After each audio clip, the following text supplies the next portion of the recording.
Good morning students. നമ്മുടെ ഇന്നത്തെ topic എന്ന് പറയുന്നത് ഡിസ്ക്ലോഷർ ബേസ്ഡ് അക്കൗണ്ടിങ് സ്റ്റാൻഡേർഡ്സ് ആണ്. അപ്പോൾ ഡിസ്ക്ലോഷർ ബേസ്ഡ് അക്കൗണ്ടിങ് സ്റ്റാൻഡേർഡ്സ് എന്ന് പറയുമ്പോൾ നമ്മൾ ശ്രദ്ധിക്കേണ്ട കാര്യം എന്ന് പറയുന്നത് accounting standards, Indian accounting standards എന്തൊക്കെയാണെന്നും IFRS സ്റ്റാൻഡേർഡ്സ് എന്തൊക്കെയാണെന്നും ഇന്ത്യൻ അക്കൗണ്ടിങ് സ്റ്റാൻഡേർഡ് ഡെവലപ്പ് ചെയ്തത് IFRS സ്റ്റാൻഡേർഡ്സ് കൺവേർജൻസ് നടത്തിയിട്ടാണെന്നും പുതിയ ന്യൂ ഇന്ത്യൻ അക്കൗണ്ടിങ് സ്റ്റാൻഡേർഡ്സ് എന്നൊക്കെ നമ്മൾ നേരത്തെ പഠിച്ചിട്ടുള്ളതാണ്, കഴിഞ്ഞ സെമസ്റ്ററിലൊക്കെ പഠിച്ചിട്ടുള്ളതാണ്. IFRSൻ്റെ തിയറിയൊക്കെ നമ്മൾ ഓൾറെഡി ഡിസ്കസ് ചെയ്തതാണ്. ഇവിടെ ഇപ്പോൾ നമ്മൾ പറയുന്നത് എന്താണെന്ന് വെച്ചാൽ ഈ ചാപ്റ്ററിൽ ഇതിൽ ഡിസ്ക്ലോഷർ ബേസ്ഡ് ആയിട്ടുള്ള, അതായത് ചില കേസുകളിൽ ഡിസ്ക്ലോഷർ നിർബന്ധമായിട്ട് പറയുന്ന, അപ്പോൾ അതിൽ ഒന്നാമത്തായിട്ടാണ് ഇപ്പോൾ കഴിഞ്ഞ ക്ലാസ്സിൽ നമ്മൾ എടുത്തത്. അതിൻ്റെ ഒരു പ്രോബ്ലം കൂടി നമുക്ക് ചെയ്യാനുണ്ട്. ഇപ്പോൾ Indian accounting standard 33 disclosure of എന്താണ് EPS ആൻഡ് ഡയലൂട്ടഡ് EPS, ആ സ്റ്റാൻഡേർഡുമായിട്ട് ബന്ധപ്പെട്ട കാര്യങ്ങൾ എന്തൊക്കെയാണ്. അങ്ങനെ ഇമ്പോർട്ടൻ്റ് ആയിട്ടുള്ള ഡിസ്ക്ലോഷർ സ്റ്റാൻഡേർഡ് മാത്രം എടുത്ത് ഡീറ്റെയിൽ ആയിട്ട് ഡിസ്കസ് ചെയ്യുന്ന ഒരു ചാപ്റ്ററാണ് ഈ ചാപ്റ്റർ. അതിൽ കഴിഞ്ഞ ക്ലാസ്സിൽ നമ്മൾ എടുത്തത് എന്താണ്, ഏണിങ്സ് പെർ ഷെയർ EPS. അത് തന്നെ എന്ത് ചെയ്യുന്നു, diluted earnings per share, diluted EPS. അപ്പോൾ അതിൽ കഴിഞ്ഞ ക്ലാസ്സിൽ ചെയ്തൊരു ക്വസ്റ്റ്യൻ എന്ന് പറയുന്നത് ഏണിങ്സ് പെർ ഷെയർ എങ്ങനെ കാൽക്കുലേറ്റ്, ഒരു സിമ്പിൾ ക്വസ്റ്റ്യൻ. അത് തന്നെയാണ് നമ്മൾ ഇന്നും കണ്ടിന്യൂ ചെയ്യുന്നത്. ഇന്നും EPSൻ്റെ ഒരു ക്വസ്റ്റ്യൻ തന്നെയാണ് ചെയ്യുന്നത്.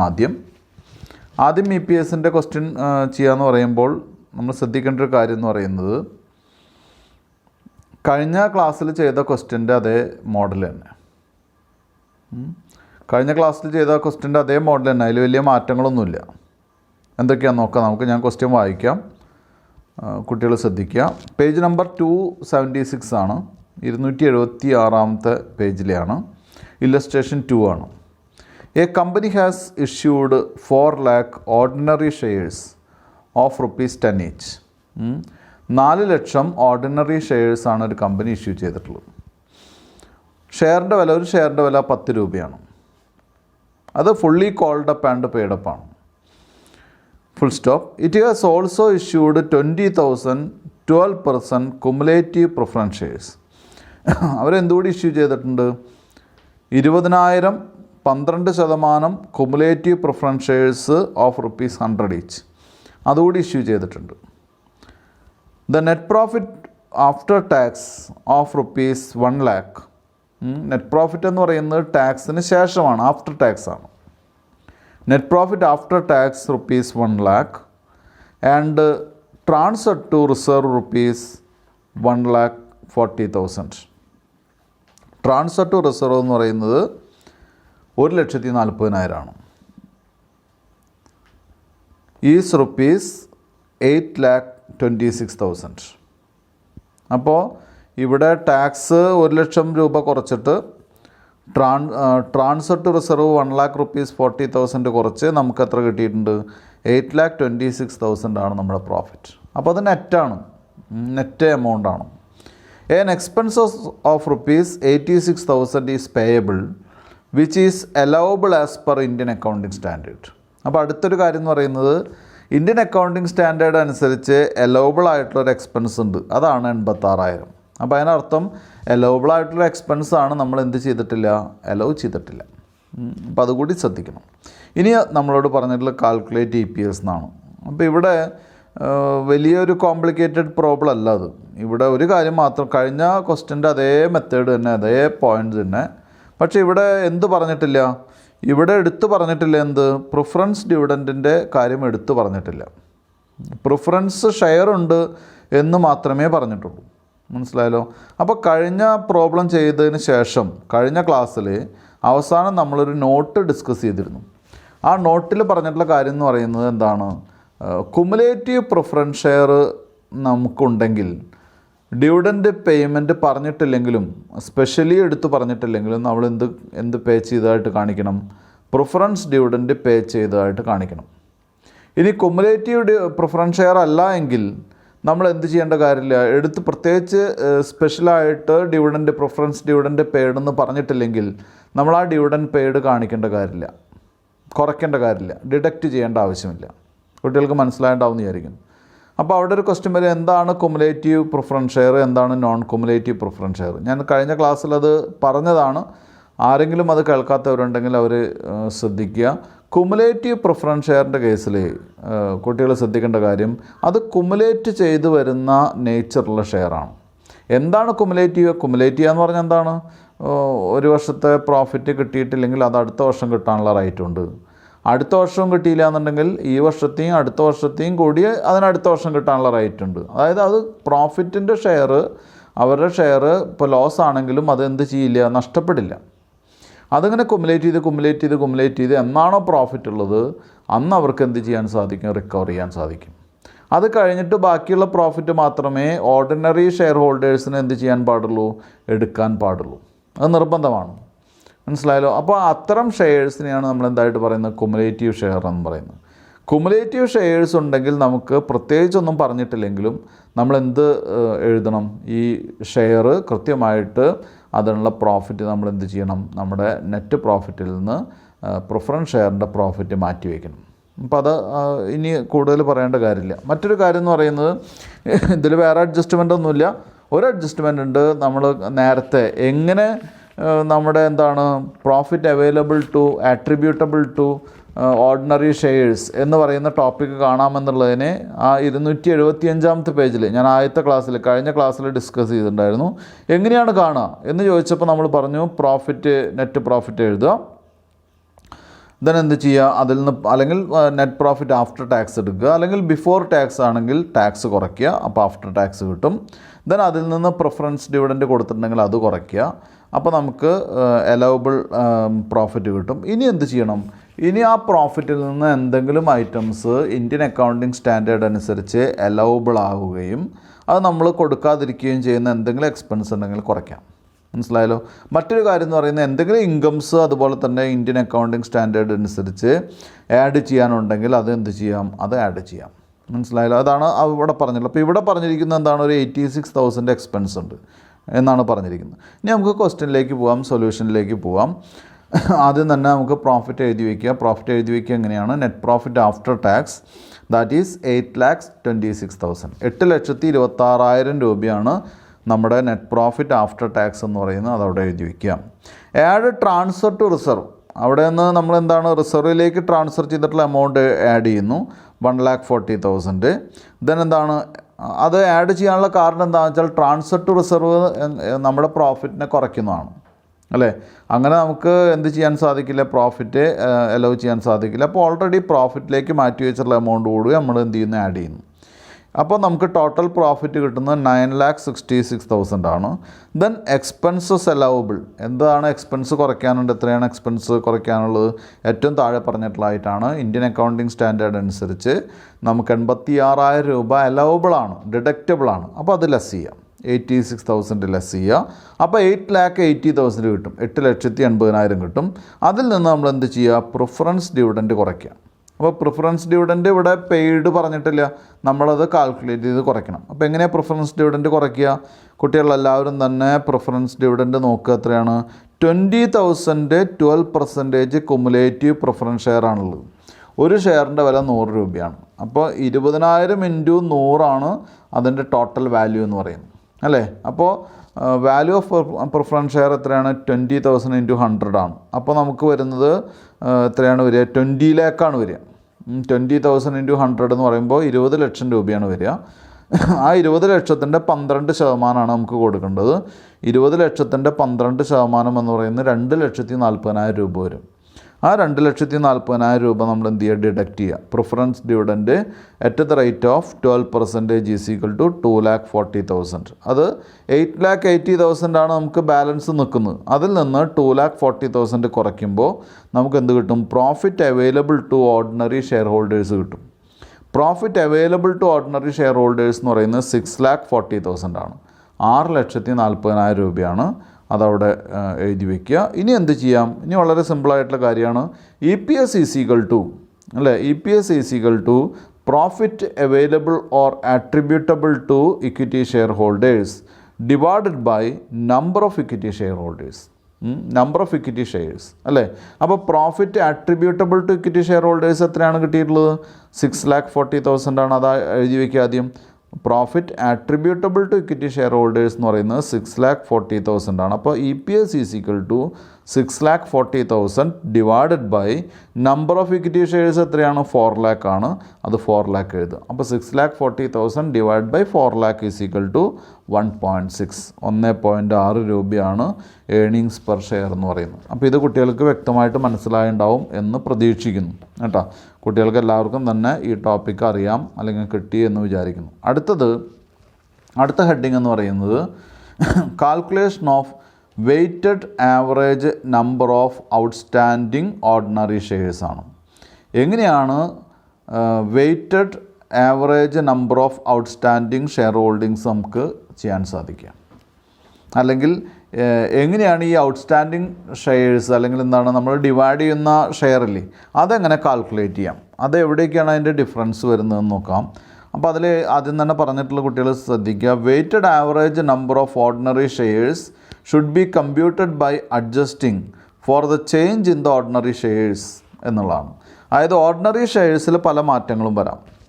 നേരത്തെ നമ്മളിപ്പോൾ കഴിഞ്ഞ തൊട്ട് മുൻപത്തെ ക്വസ്റ്റ്യൻ എടുക്കുക, രണ്ടാമത്തെ ഇല്ലസ്ട്രേഷൻ എടുക്കുക. രണ്ടാമത്തെ ഇല്ലസ്ട്രേഷനിൽ നമ്മൾ EPS കണ്ടത് ഇപ്പോൾ തന്നെ കഴിഞ്ഞുള്ളൂ അല്ലേ. EPS കണ്ടത് 6,40,000 4 lakh കൊണ്ട് ഡിവൈഡ് ചെയ്യാണ് ചെയ്തത്.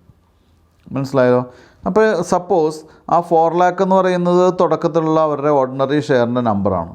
അത് കഴിഞ്ഞ് ആ ബിസിനസ് April 1 തീയതി കഴിഞ്ഞ് ഏകദേശം മിഡിലായപ്പോൾ April, May, June, July, August ഒക്കെ കഴിഞ്ഞ് സെപ്റ്റംബർ കഴിഞ്ഞ് October 1 തീയതി അല്ലെങ്കിൽ November 1 തീയതി അവരെന്ത് ചെയ്യുന്നു? പുതിയ കുറച്ച് 1,00,000 ഷെയർ പുതിയതായിട്ട് ഇഷ്യൂ ചെയ്യുന്നു. മനസ്സിലായാലോ? 1,00,000 ഷെയർ അവർ പുതിയതായിട്ട് ഇഷ്യൂ ചെയ്യുന്നു. എന്നാണ് April, May, June, July, August, September കഴിഞ്ഞ് October 1 തീയതി. അപ്പോൾ അവിടെ പുതിയ ഷെയർസ് 1,00,000 ഇഷ്യൂ ചെയ്തതെന്നാ October 1 തീയതിയാണ്. ആ October 1 തീയതിയുള്ള ഷെയർ നിന്ന് എത്ര മാസമാണ്? 6 മാസമാണ്. അപ്പോൾ അവിടെ നമ്മൾ ഡിവൈഡ് ചെയ്യുമ്പോൾ എന്ത് ചെയ്യണം? 4,00,000 കൊണ്ട് ഡിവൈഡ് ചെയ്യണം. അത് ഓക്കെയാണ്, അത് ഒരു വർഷത്തേക്കുള്ള ഷെയറാണ്. അതേപോലെ തന്നെ എന്ത് ചെയ്യണം? 1,00,000 നമ്മൾ എന്ത് കൊടുക്കണം? വെയിറ്റേജ് കൊടുക്കണം. 1,00,000 വെയിറ്റേജ് എപ്പോഴാണ് കൊടുക്കണ്ടോ? 6 മാസത്തെ വെയിറ്റേജാണ് കൊടുക്കണ്ടോ. അപ്പോൾ നമ്മുടെ ഓർഡിനറി ഷെയറിൽ വലിയ മാറ്റങ്ങളൊന്നും ഇല്ലെങ്കിൽ അവിടെ നോ പ്രോബ്ലം, സാധാരണ പോലെ ഇതുവരെ കണ്ട പോലെയൊക്കെ പോവാം. പക്ഷേ ഓർഡിനറി ഷെയർ ഹോൾഡിങ്സിൽ എന്തെങ്കിലും മാറ്റങ്ങൾ വരികയാണെങ്കിൽ അവിടെ പ്രൊപ്പോർഷനേറ്റ് ആയിട്ടുള്ള വെയിറ്റ് അപ്ലൈ ചെയ്യണം. അതുകൊണ്ടാണ് weighted average number of equity shares എന്ന് പറയുന്നത്. Divided by attributable profits divided by weighted average number of equity shares എന്ന് പറയാനുള്ളൊരു കാരണം എന്ന് പറയുന്നത് ഇതൊക്കെ കാരണം കൊണ്ടാണ്. അപ്പോൾ അതെന്തൊക്കെയാണെന്ന് നോക്കാം നമുക്ക്. ഇതിൽ ഈ 277 പേജിൽ 2 പോർഷനായിട്ടാണ് കൊടുത്തിട്ടുള്ളത്. ആദ്യത്തെ പേജിൻ്റെ ആദ്യത്തെ പോർഷനെ list of shares to be adjusted എന്നും അടുത്ത പോർഷനെ വെയ്റ്റ് ടു ബി കൺസിഡേർഡ് എന്നാണ് പറഞ്ഞിട്ടുള്ളത്. മനസ്സിലായല്ലോ? അപ്പോൾ ഞാൻ ഓരോന്ന് വായിക്കാം, കുട്ടികൾ ഒപ്പം വായിച്ചു പോകാൻ ശ്രദ്ധിക്കുക. Ordinary shares issued for cash, നമ്മൾ പൈസയ്ക്ക് ഇഷ്യൂ ചെയ്യുന്ന ഷെയർ ആണെങ്കിൽ എന്നാണ് അതിൻ്റെ ഡേറ്റ് ആയിട്ട് കണക്കാക്കുക? ക്യാഷ് എന്ന് കിട്ടിയോ അന്നാണ് അത് ഇഷ്യൂ ചെയ്ത ഡേറ്റ് ആയിട്ട് കണക്കാക്കുക. മനസ്സിലായല്ലോ? അപ്പോൾ ക്യാഷ് ഏപ്രിലിൽ കിട്ടിയിട്ടുണ്ട്, ഇഷ്യൂ ചെയ്ത ഒക്ടോബറിലാണ്. അപ്പോൾ അവിടെ എന്നാണ് ഇഷ്യൂ ചെയ്തതായിട്ട് കണക്കാക്കുക? ക്യാഷ് റിസീവ് ചെയ്ത ഡേറ്റാണ് കണക്കാക്കുക. ശ്രദ്ധിക്കുക കുട്ടികൾ, ഒന്നുകൂടി ഞാൻ പറയാം. പൈസയ്ക്ക് ഇഷ്യൂ ചെയ്യുന്ന ഷെയർ ആണെങ്കിൽ ക്യാഷ് റിസീവ്ഡ് ആണ് അതിൻ്റെ എന്തെന്ന് പറയുന്നത്? ഡേറ്റ് ഓഫ് റിസീപ്റ്റ് എന്ന് പറയുന്നത് കേട്ടോ. 2 ordinary shares against conversion of ഡെപ്റ്റ് ഇൻസ്ട്രുമെൻറ്റ്. ഓർഡിനറി ഷെയർസ് എന്ത് ചെയ്യുന്നു? ഡെപ്റ്റ് ഇൻസ്ട്രുമെൻ്റ് ആയിട്ട് കൺവേർട്ട് ചെയ്യുന്ന കേസിൽ, അതായത് ഡെപ്റ്റ് ഇൻസ്ട്രുമെൻറ്റ് ഇപ്പോഴുണ്ട് കമ്പനിയുടെ കയ്യിൽ, അത് ഒരു പീരീഡ് കഴിഞ്ഞാൽ അത് എന്തായിട്ട് കൺവേർട്ട് ചെയ്യുന്ന കമ്പനി ഗ്യാരണ്ടി ചെയ്തിട്ടുണ്ട്? ഇക്വിറ്റി ഷെയറായിട്ട് കൺവേർട്ട് ചെയ്യുന്ന ഗ്യാരണ്ടി ചെയ്തിട്ടുണ്ടെങ്കിൽ date when interest ceases to accrue, എന്നാണോ നമ്മൾ ഇൻട്രസ്റ്റ് കൊടുക്കുന്നത് നിർത്തുന്നത് അന്നാണ് അതിൻ്റെ കൺവേർഷൻ ഡേറ്റായിട്ട് പരിഗണിക്കുക. കുട്ടികൾക്ക് മനസ്സിലായിട്ടുണ്ടാവും എന്ന് വിചാരിക്കുന്നു. ഫോർ എക്സാമ്പിൾ, നമ്മളൊരു ഡിബഞ്ചർ ഇഷ്യൂ ചെയ്തു. ഡിബഞ്ചർ ഇഷ്യൂ ചെയ്തിട്ട് 1 വർഷം കഴിഞ്ഞാൽ അല്ലെങ്കിൽ 6 മാസം കഴിഞ്ഞാൽ അത് എന്തായിട്ട് മാറുമെന്ന് പറഞ്ഞു? അത് കൺവേർട്ടബിൾ ഇക്വിറ്റി ഷെയറായിട്ട് കൺവേർട്ട് ചെയ്യപ്പെടുമെന്ന് നമ്മൾ ഗ്യാരണ്ടി ചെയ്തു. പക്ഷേ 6 മാസമല്ല 8 മാസം വരെ നമ്മൾ ഇൻട്രസ്റ്റ് കൊടുത്തു. അങ്ങനെയാണെങ്കിൽ ഇൻട്രസ്റ്റ് എന്നുവരെ കൊടുത്തോ അന്ന് മുതൽക്കാണ്, എന്നുവരെ കൊടുത്ത് നിർത്തി അന്ന് മുതൽക്കാണ് എന്തായിട്ട് കണക്കാക്കേണ്ടത്, അതിൻ്റെ ആ കോൺട്രാക്റ്റ് അല്ലെങ്കിൽ കൺവെർട്ടബിൾ ഡേറ്റ് ആയിട്ട് കണക്കാക്കേണ്ടത്. 3, ordinary shares issued upon the conversion of mandatory convertible instruments. Mandatory convertible instruments എന്ന് പറയുന്നത് നമ്മൾ എന്ത് ചെയ്യുന്നു, ഒരു കോൺട്രാക്റ്റിൽ എൻ്റർ ചെയ്യുന്നു.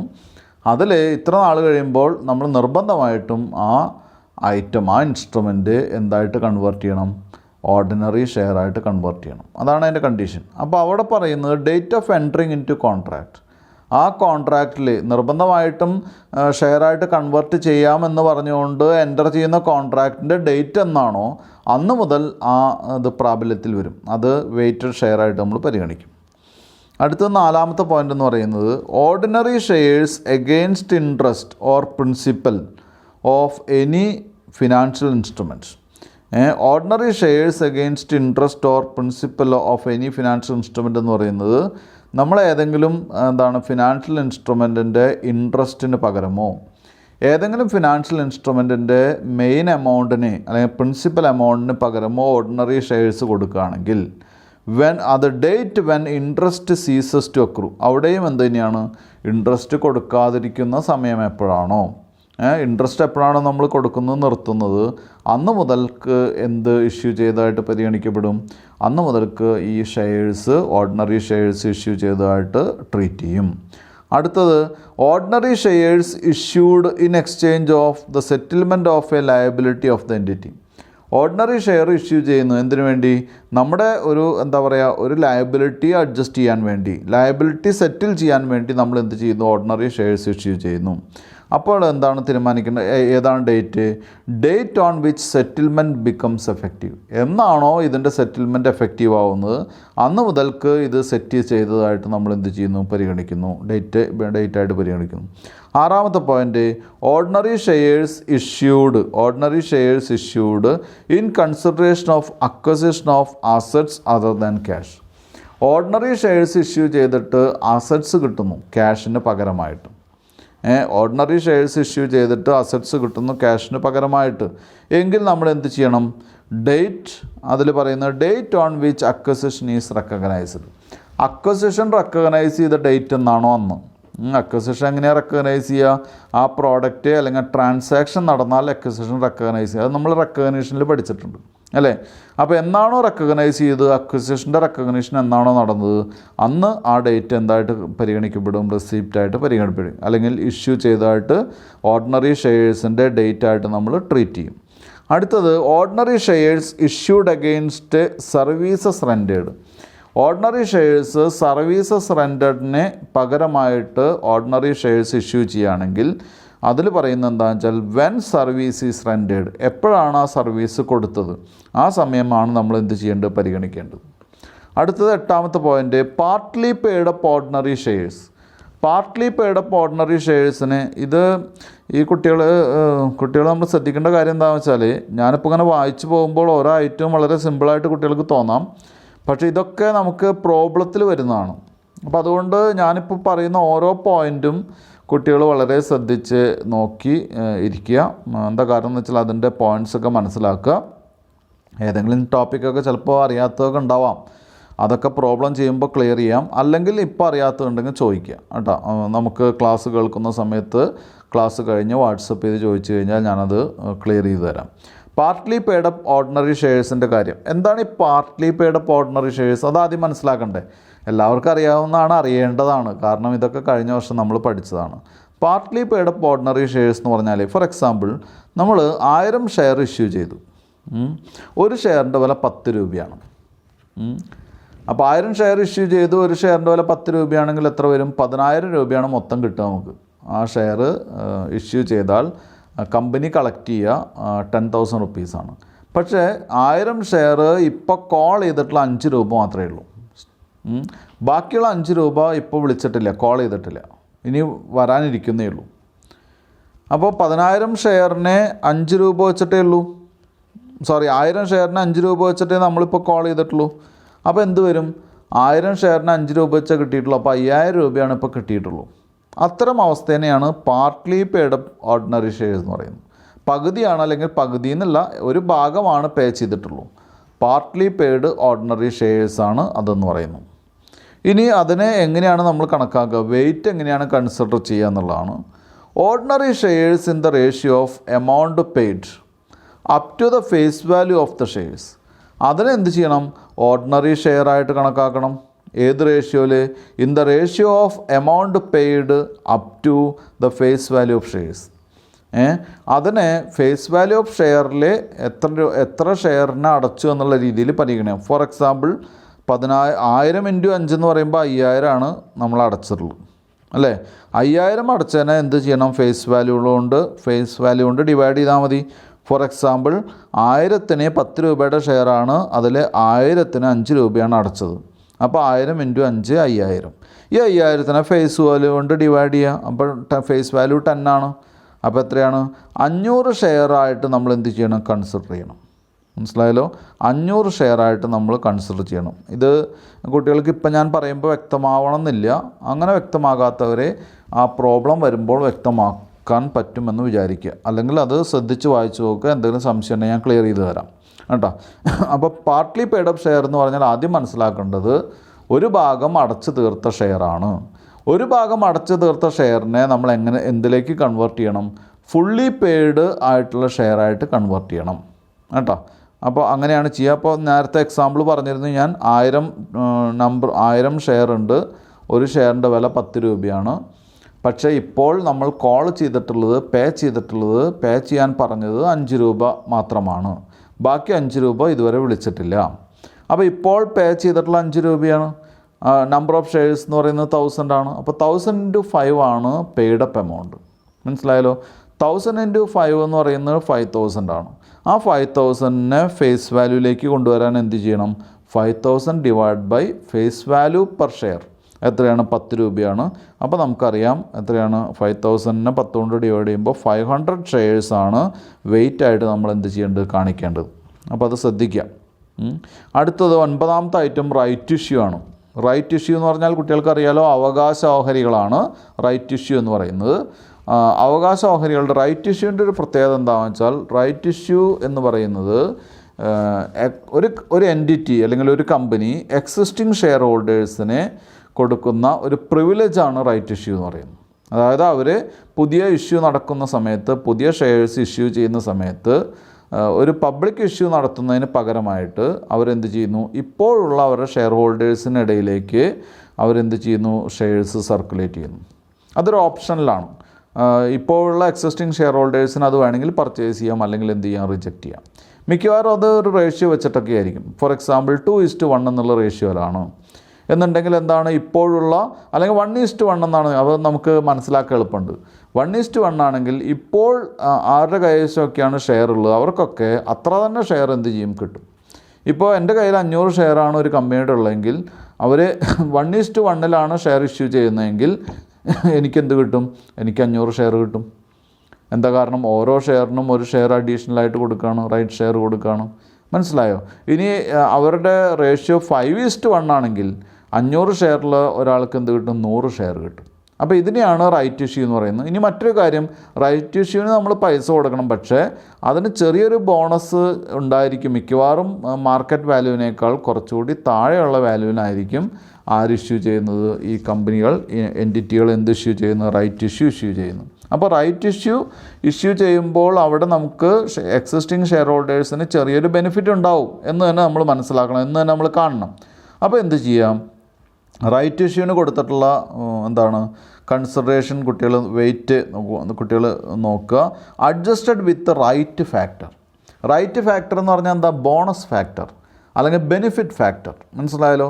ആ ബെനിഫിറ്റ് ഫാക്ടർ വെച്ചിട്ട് എന്ത് ചെയ്യണം, അഡ്ജസ്റ്റ് ചെയ്യണം. അപ്പോൾ റൈറ്റ് ഇഷ്യൂ ഷെയറിനെ കൺവേർട്ട് ചെയ്യുമ്പോൾ തീർച്ചയായിട്ടും അവിടെ ബെനിഫിറ്റ് ഫാക്ടർ വെച്ച് അഡ്ജസ്റ്റ് ചെയ്തിട്ടേ ചെയ്യാൻ സാധിക്കുള്ളൂ.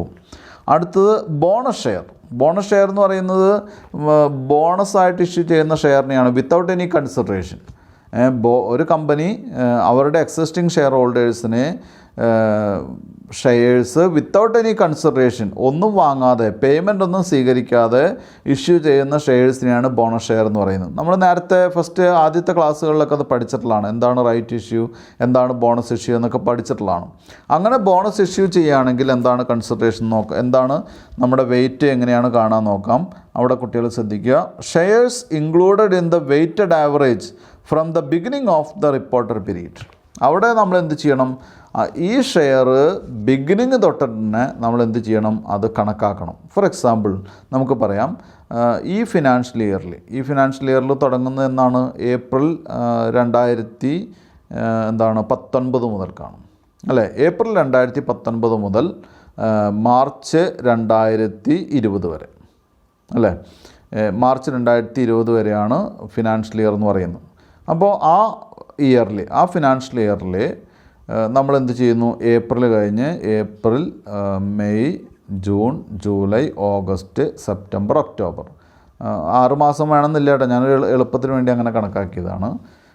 ഒക്ടോബറിൽ നമ്മൾ എന്ത് ചെയ്യുന്നു, ഈ ബോണസ് ഷെയർ ഇഷ്യൂ ചെയ്യുന്നു. ഒക്ടോബറിൽ ഇപ്പോൾ ഫോർ എക്സാമ്പിൾ നമുക്ക് ഒരു കമ്പനിക്ക് 5 ലക്ഷം ഷെയർസ് ഓൾറെഡി ഉണ്ട്. 5 ലക്ഷം ഷെയർസ് ഉള്ള സ്ഥാപനം, ഒരു എൻറ്റിറ്റി, ഒരു കമ്പനി ഒക്ടോബർ ആയപ്പോൾ ഒരു അഡീഷണൽ ആയിട്ടൊരു 1 lakh ബോണസ് ഷെയർസ് ഇഷ്യൂ ചെയ്തു അല്ലേ. ഈ അവസ്ഥയിൽ കുട്ടികൾ മനസ്സിലാക്കേണ്ട കാര്യം, നമ്മൾ എന്ന് ബോണസ് ഇഷ്യൂ ചെയ്താലും, എന്ന് ബോണസ് ഷെയർ ഇഷ്യൂ ചെയ്താലും അത് തുടക്കത്തിൽ ഇഷ്യൂ ചെയ്ത പോലെ, അല്ലെങ്കിൽ ഫുൾ ആ 12 months 12 മാസവും അതിൻ്റെ വെയിറ്റേജ് കിട്ടത്തക്ക രീതിയിൽ വേണം നമ്മൾ എന്ത് ചെയ്യാൻ, അത് കാൽക്കുലേറ്റ് ചെയ്യാൻ. അപ്പോൾ EPS കണക്കാക്കുമ്പോൾ ബോണസ് ഇഷ്യൂ ചെയ്യുക എന്ന് പറയുന്നത് നമുക്കറിയാലോ, മാനേജ്മെൻറ്റിനും അല്ലെങ്കിൽ ഡയറക്ടേഴ്സിനൊക്കെ ഈസി ആയിട്ട് അതിൻ്റെ സമയം മാറ്റാനും അഡ്ജസ്റ്റ് ചെയ്യാനൊക്കെ സാധിക്കും. അതുകൊണ്ടാണ് പറയുന്നത്, എന്ന് ബോണസ് ഇഷ്യൂ ചെയ്താലും ബോണസ് ഇഷ്യൂ അതെന്ത് ചെയ്യും, തുടക്കത്തിൽ ആദ്യത്തെ ഡേറ്റിൽ ഏപ്രിൽ 1 ഏപ്രിൽ 1 ഇഷ്യൂ ചെയ്ത പോലെ കണക്കാക്കും. അതിൻ്റെ വെയിറ്റേജ് ഫുൾ ഇയറിലേക്ക് കൊടുക്കണമെന്ന്. അപ്പോൾ ബോണസ് ഷെയറിൻ്റെ കാര്യത്തിൽ വെയിറ്റേജ് നമുക്ക് ഒരു പ്രശ്നമല്ല. എന്നാണോ അത് ഇഷ്യൂ ചെയ്യുന്നത് എന്നുള്ളത് നമുക്ക് വലിയൊരു ഇമ്പോർട്ടൻറ്റ് പോയിൻ്റ് അല്ല. അത് ആ വർഷം മുഴുവനായിട്ട് വെയിറ്റേജ് കൊടുക്കുന്നൊരു കാര്യമാണ്. ദെൻ ഷെയർ സ്പ്ലിറ്റ്, ചില കേസിൽ ഷെയർ സ്പ്ലിറ്റൊക്കെ വരും. അങ്ങനെയാണെങ്കിൽ shares included in the weighted average from the beginning of the reporting period. ഇനി ഷെയർ സ്പ്ലിറ്റ് വരികയാണെങ്കിൽ, ഷെയർ സ്പ്ലിറ്റ് ചെയ്യുക എന്ന് പറഞ്ഞാൽ നേരത്തെ ഇപ്പോൾ നമുക്കറിയില്ല, ഒരു വാല്യൂവിൻ്റെ ഒരു പ്രത്യേക വാല്യൂ ഉള്ള ഷെയർ സ്പ്ലിറ്റ് ചെയ്യുന്നു. അത്തരം കേസുകളിൽ അതിന് മുൻകാല പ്രാബല്യത്തിൽ, അല്ലെങ്കിൽ ആ ഫുൾ ഇയറിൻ്റെ കൺസിഡറേഷൻ വാല്യൂ ബോണസ് ഷെയറിൻ്റെ പോലെ തന്നെ ഫുൾ ഇയറിൻ്റെ കൺസിഡറേഷൻ ലഭിക്കുന്നു. Then contingently issuable shares. Contingently issuable shares എന്ന് പറയുന്നത്, അത് മിക്കവാറും ചിലപ്പോൾ ഷെയർ ഇഷ്യൂ ചെയ്യേണ്ടി വരും, അല്ലെങ്കിൽ വേണ്ടി വരില്ല. അത്തരം ഒരു കാര്യമാണ് കണ്ടിൻജൻ്റ്ലി എന്ന് പറയുന്നത്. എന്താണെന്ന് നോക്കാം. Date when all necessary conditions R satisfied. ഇപ്പോൾ നമ്മൾ പറയില്ലേ, ഒരു കോൺട്രാക്റ്റാണ്, ഒരു കമ്പനി അല്ലെങ്കിൽ ഒരു പേഴ്സൺ എല്ലാ നമ്മൾ പറയുന്ന പോയിൻറ്റ്സൊക്കെ സാറ്റിസ്ഫൈ ചെയ്യുകയാണെങ്കിൽ അയാൾക്ക് ഇത്ര ഷെയർ നമ്മൾ ഇഷ്യൂ ചെയ്യും. അതൊരു കണ്ടീഷനാണ് അല്ലേ. അതിനെയാണ് കണ്ടിൻജൻ്റ്ലി ഇഷ്യൂഡ് ഓർഡിനറി ഷെയർസ് എന്ന് പറയുന്നത്. അപ്പോൾ ഇതിൻ്റെ ഡേറ്റ് നമുക്ക് മനസ്സിലാക്കാൻ എന്നാണ് ഇത് ഇഷ്യൂ ചെയ്തതെന്ന് വെയിറ്റ് കണക്കാക്കാൻ വേണ്ടിയിട്ട്, അല്ലെങ്കിൽ മന്തിൻ്റെ വെയിറ്റ് കണക്കാക്കാൻ വേണ്ടിയിട്ട് നമ്മൾ എന്ത് ചെയ്യും, എന്നാണോ എല്ലാ കണ്ടീഷൻസും സാറ്റിസ്ഫൈ ചെയ്തത് അന്നാണ് ഈ ഷെയർ ഇഷ്യൂ ചെയ്തിട്ടുള്ള ഡേറ്റ്. കണ്ടീഷൻസ് സാറ്റിസ്ഫൈ ചെയ്തിട്ടും കുറേ നാൾ കഴിഞ്ഞിട്ടാണ് ഇഷ്യൂ ചെയ്യുന്നതെങ്കിൽ അതവിടെ പരിഗണിക്കില്ല. എന്നാണോ കണ്ടീഷൻ സാറ്റിസ്ഫൈ ചെയ്തത് അന്ന് ഈ ഷെയർ ഇഷ്യൂ ചെയ്തതായിട്ട് കണക്കാക്കും. 13ാമത്തെ item, purchase of treasury shares for cash. മനസ്സിലായല്ലോ. ട്രഷറി ഷെയർസ് വാങ്ങുന്ന കേസിൽ from the date of purchase, എന്നാണോ പർച്ചേസ് ചെയ്തതെന്ന്. ഇനി 14ാം പോയിൻ്റാണ്, on the voluntary investment of dividends on ordinary or preferred shares. ചില കേസുകളിൽ വളണ്ടറി ഇൻവെസ്റ്റ്മെൻ്റ് ഉണ്ട്. ചില ആളുകൾ എന്ത് ചെയ്യും, അവർക്ക് കിട്ടുന്ന ഡിവിഡൻ്റൊക്കെ അതിൽ തന്നെ ഇൻവെസ്റ്റ് ചെയ്യും, ഷെയറിൽ തന്നെ ഇൻവെസ്റ്റ് ചെയ്യും. അത് ചിലപ്പോൾ പ്രിഫറൻസ് ഷെയറിൽ ഇൻവെസ്റ്റ് ചെയ്യും. അത്തരം കേസുകളിൽ the date of payment of dividend, എന്നാണോ ഡിവിഡൻറ്റ് പേ ചെയ്തത് അന്ന് അത് ഷെയറിൽ അല്ലെങ്കിൽ അന്ന് അത് ഷെയർ ഇഷ്യൂ ചെയ്തതായിട്ട് കണക്കാക്കും. മനസ്സിലായല്ലോ. ഡിവിഡൻ്റൊക്കെ ഓട്ടോമാറ്റിക്കായിട്ട് അവിടെ തന്നെ ഷെയറിൽ തന്നെ അല്ലെങ്കിൽ പ്രിഫറൻസ് ഷെയറിൽ തന്നെ ഇൻവെസ്റ്റ് ചെയ്യുകയാണെങ്കിൽ എന്നാണോ നമ്മൾ ഡിവിഡൻറ്റ് കോമൺ ആയിട്ട് പേ ചെയ്യുന്നത് അന്നത്തെ ദിവസം ഇഷ്യൂ ചെയ്തതായിട്ടാണ് പരിഗണിക്കുക കേട്ടോ. അപ്പോൾ അത് കുട്ടികൾ ശ്രദ്ധിക്കുക. ഇവിടെ 14 പോയിൻ്റ് നമ്മൾ പറഞ്ഞിട്ടുണ്ട്. ഈ 14 പോയിൻറ്റും വളരെ വളരെ ഇമ്പോർട്ടൻ്റ് ആണ്. ഏറ്റവും പ്രത്യേകത എന്ന് പറയുന്നത് ഫോർ എക്സാമ്പിൾ എന്താണ്, partly paid ordinary shares important ആണ്, റൈറ്റ് ഷെയർസ്, ബോണസ് ഷെയർസ് ഒക്കെ ഇമ്പോർട്ടൻ്റ് ആണ്, വളരെ ശ്രദ്ധിക്കണം. അതുപോലെ തന്നെ എന്താണ്, ചില കേസുകളിൽ കൺവേർഷൻ ഓഫ് എന്താണ് ഡെപ്റ്റ് ഇൻസ്ട്രുമെൻറ്റ്, ഇതൊക്കെ നമ്മൾ നന്നായിട്ട് ശ്രദ്ധിക്കേണ്ട ടോപ്പിക്കുകളാണ്. അപ്പോൾ ഇത് പഠിക്കുക നന്നായിട്ട്. ആർക്കെങ്കിലും എന്തെങ്കിലും ബുദ്ധിമുട്ടുകളുണ്ടെങ്കിൽ അത് താഴെ പറയുന്ന പ്രോബ്ലംസിലൊക്കെ അത് കവർ ചെയ്ത് വരേണ്ടതാണ്.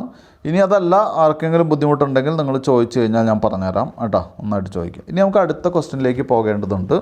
അടുത്ത ക്വസ്റ്റ്യൻ എന്ന് പറയുന്നത് ഇല്ലസ്ട്രേഷൻ 3 ആണ്. ഞാൻ പേജ് നമ്പർ 277 ആണ്, 277 ആണ്. ഞാനത് വായിക്കാൻ കുട്ടികൾ ശ്രദ്ധിക്കുക. On 1st April 2018 a company has 2000 ordinary shares. 2018 ഒരു കമ്പനിക്ക് 2000 ഓർഡിനറി ഷെയർസ് ഉണ്ടായിരുന്നു ഓഫ് ₹10 ഈച്ച് ഔട്ട്സ്റ്റാൻഡിങ്.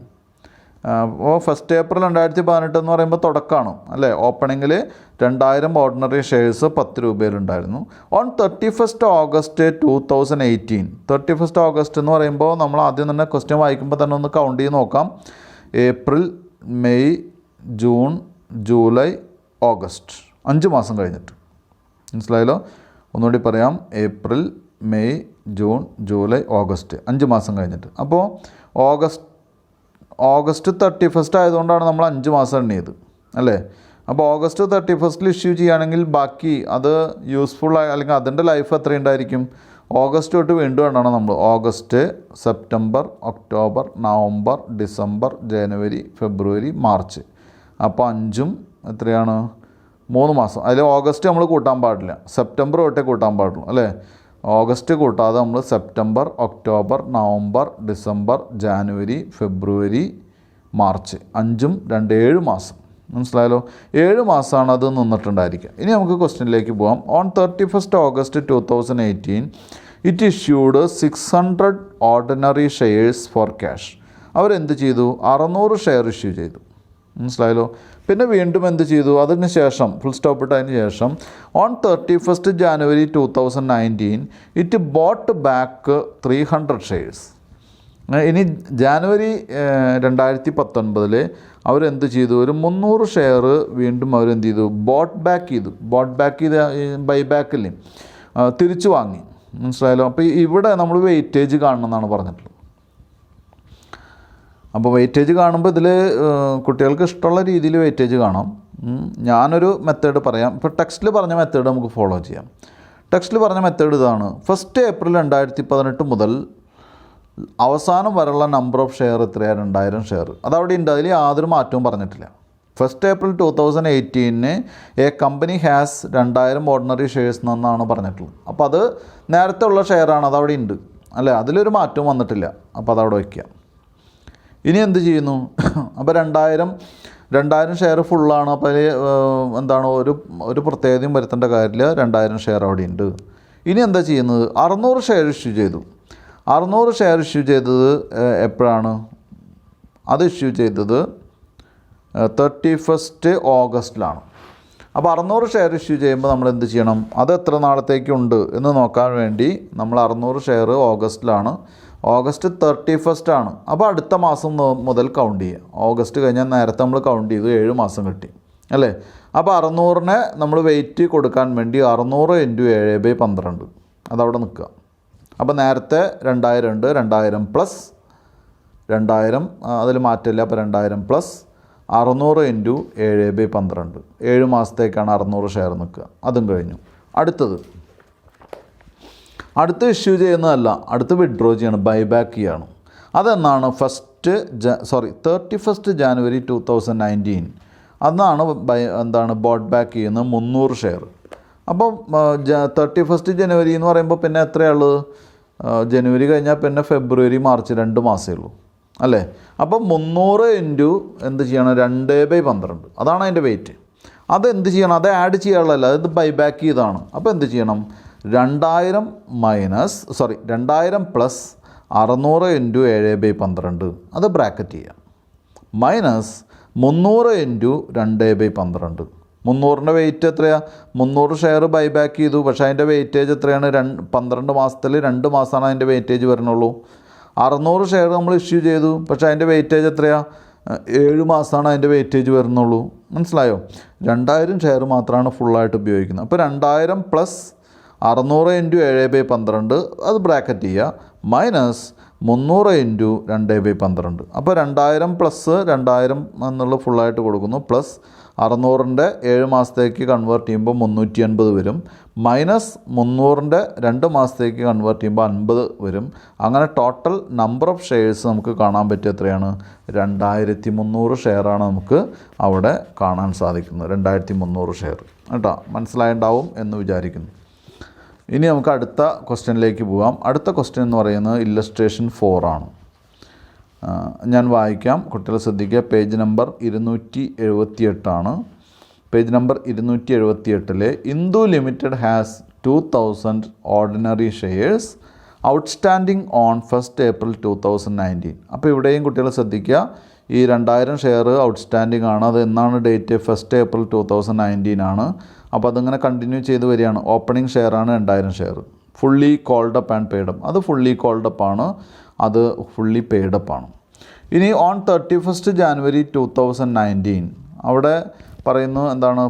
31 January 2019 കോമീറ്റ് പറയുന്നു it issued 600 ordinary shares of ₹10 each. ആ കമ്പനി എന്ത് ചെയ്തു? 600 ഷെയർ ഇഷ്യൂ ചെയ്തു 10 രൂപയിൽ. പക്ഷേ അവിടെ ഒരു കാര്യമുണ്ട്, എത്രയാണ്? അത് ₹5 പെർ ഷെയർ പെയ്ഡപ്പ്. അതിൽ 5 രൂപയാണ് അടച്ചിട്ടുള്ളൂ. അതാണ് ഞാൻ നേരത്തെ പറഞ്ഞ, നമ്മൾ നേരത്തെ വായിച്ചില്ലേ, പാർട്ട്ലി പെയ്ഡപ്പ് ഷെയർ, അതാണത്. അതിൽ 5 രൂപയാണ് എന്തായിട്ടുള്ളൂ? പെയ്ഡപ്പ് ആയിട്ടുള്ളൂ. Full stop. Calculate the weighted average number of ordinary shares held അല്ലെങ്കിൽ ordinary shares as on 31 March 2019 എന്നാണ് പറഞ്ഞിട്ടുള്ളത്. അപ്പോൾ ഇവിടെ ഒരു പ്രത്യേക കാര്യം നമ്മൾ ശ്രദ്ധിക്കേണ്ടത്, നമ്മൾ നേരത്തെ ഒരു ബോക്സിൽ പറഞ്ഞിരുന്നു എന്താണ്? അതിൽ 8ാമത്തെ പോയിൻ്റായിട്ട് എല്ലാവരും തന്നെ പേജ് നമ്പർ 277 എടുക്കുക. നേരത്തെ നമ്മൾ ഡിസ്കസ് ചെയ്തിട്ടുള്ള ആ സെക്ഷൻ എടുക്കുക. പേജ് നമ്പർ 277 8ാമത്തെ പോയിൻ്റാണ് പറഞ്ഞത്, partly paid up ordinary shares. അതിന് പറഞ്ഞിട്ടുള്ള എന്താണ്? Ordinary shares in the ratio of amount paid up to the face value of the share. മനസ്സിലായല്ലോ?